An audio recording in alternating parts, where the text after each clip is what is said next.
हरिओम। नमस्कार मित्रों, प्रणाम, जय श्री राम।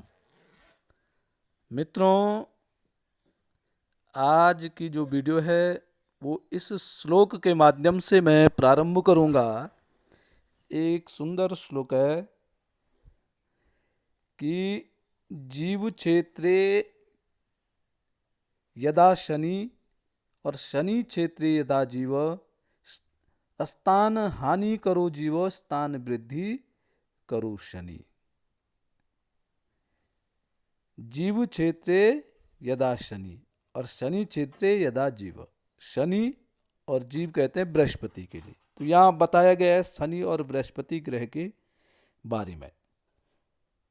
तो आज जो चर्चा करूंगा मैं शनि और बृहस्पति दोनों ग्रहों के बारे में करूंगा, क्योंकि शनि ग्रह जो है बृहस्पति ग्रह में है, बृहस्पति की राशि में है, अर्थात मीन राशि में है।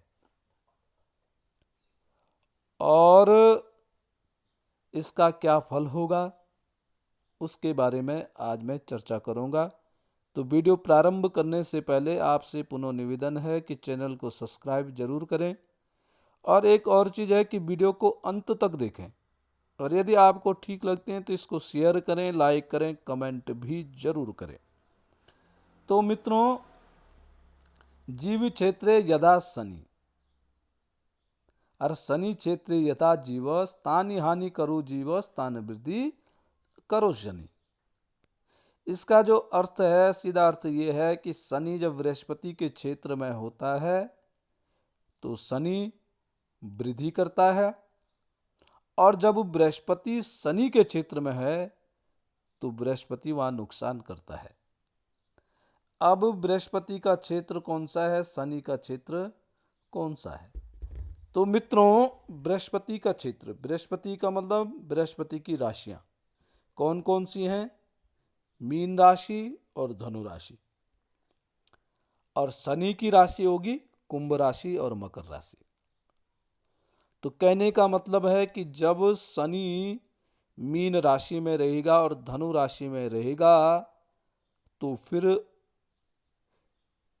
वृद्धि करेगा, और जब बृहस्पति मकर राशि और कुंभ राशि में होता है तो वहां नुकसान करता है। अब वर्तमान में शनि ग्रह जो है जीव की राशि में, अर्थात बृहस्पति ग्रह की राशि में है, या कहेंगे शनि ग्रह मीन राशि में है। अब मीन राशि में शनि है तो यहां ये लाभ करेगा, अर्थात जिस भाव में आपकी मीन राशि बन रही है वहां लाभ प्राप्ति कराएगा। अब आपने देखना यह है कि आपकी जन्म कुंडली में मीन राशि कहां पर है, किस भाव में मीन राशि है। या ये देख सकते हैं कि 12 का अंक कौन से भाव में है। जिस भाव में 12 का अंक होगा उस भाव में शनि विराजमान होगा गोचर में, और वो 2.5 साल तक रहेगा।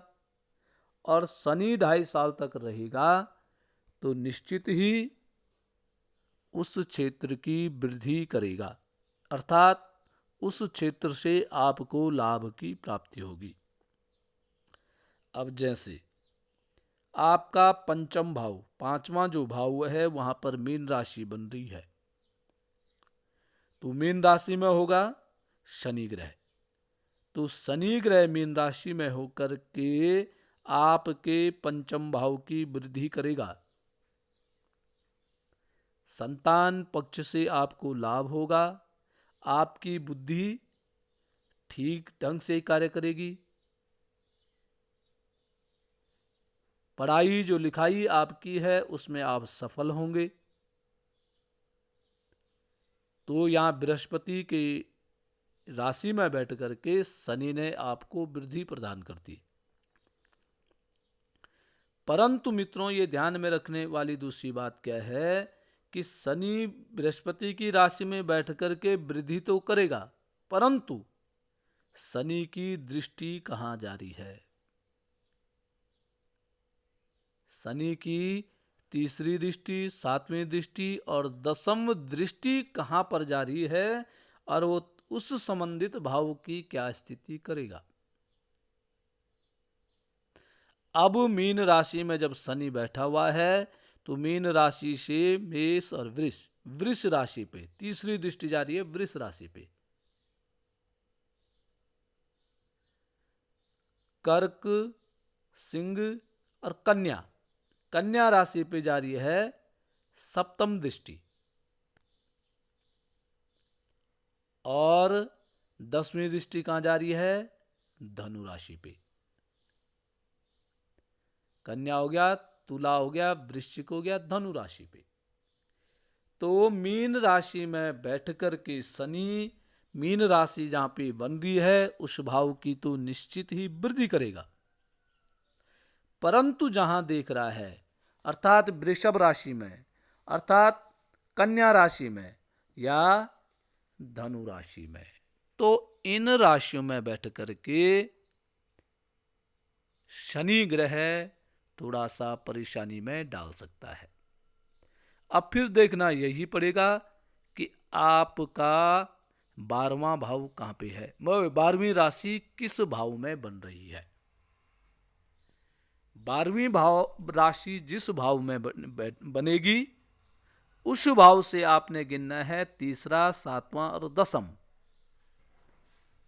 तो तीसरा, सातवां और दसम भाव में शनि उथल पुथल कर सकता है, क्योंकि शनि की दृष्टि जो है वह खतरनाक होती है। अब मैंने जब कहा था कि पंचम भाव में यदि मीन राशि बन रही है, अब जैसे मेरी ये कुंडली जो दिख रही है उस कुंडली में है कि भाग्य भाव में मीन राशि बन रही है, नवम भाव अर्थात भाग्य भाव में। भाग्य तो आपका ठीक होगा, भाग्य साथ देगा, भाग्य की वृद्धि करेगा शनि, परंतु तीसरी दृष्टि कहां पड़ रही है? लाभ भाव में। तो लाभ में थोड़ा सा गड़बड़ी करेगा। लाभ में क्या करेगा कि जितनी आपको लाभ मिलना चाहिए, यदि आपने थोड़ा सा उसमें जल्दीबाजी कर दी है, लालच अधिक कर दिया है, शॉर्ट कर दिया है, चतुराई कर दी है, तो लाभ शून्य हो सकता है। अर्थात भाग्य से खाने की थाली आपको मिल गई है, परंतु जैसे खाना प्रारंभ कर दिया उसमें कुछ बाल दिख गया है या कुछ समस्या पैदा होगी जो आप खा नहीं पाई। तो भाग्य तो ठीक हो, भाग्य में वृद्धि होगी, परंतु लाभ प्राप्त नहीं होना, उसका आनंद नहीं ले पाना। तीसरी दृष्टि लाभ भाव पे, चौथी, पांचवी, छठवीं, सातवीं दृष्टि। सातवीं दृष्टि कहाँ पड़ रही है? सातवीं दृष्टि आपकी पड़ रही है तृतीय भाव में, पराक्रम भाव में। और उसको पराक्रम भाव के साथ साथ भाई बहनों के साथ अनबन होने की स्थिति बन सकती है।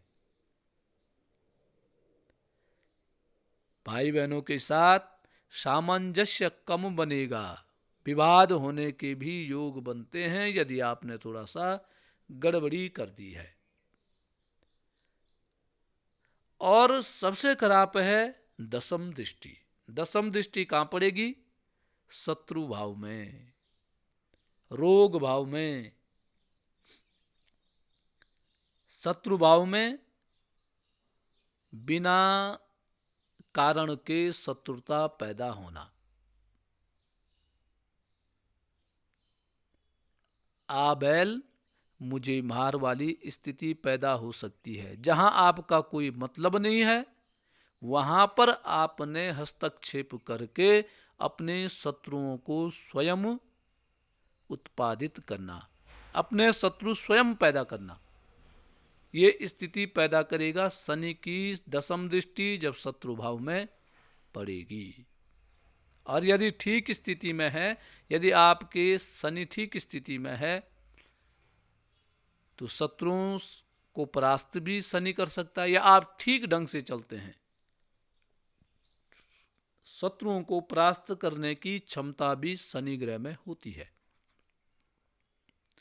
अब दूसरा शत्रु भाव के साथ साथ यह क्या है, रोग का भाव भी है।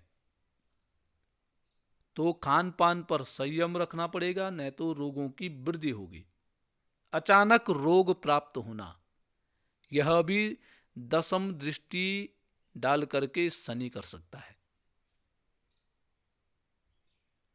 दूसरी बात, ये भाव होता है भाई भतीजों का भाव, ससुराल का भाव, मामा पक्ष का भाव।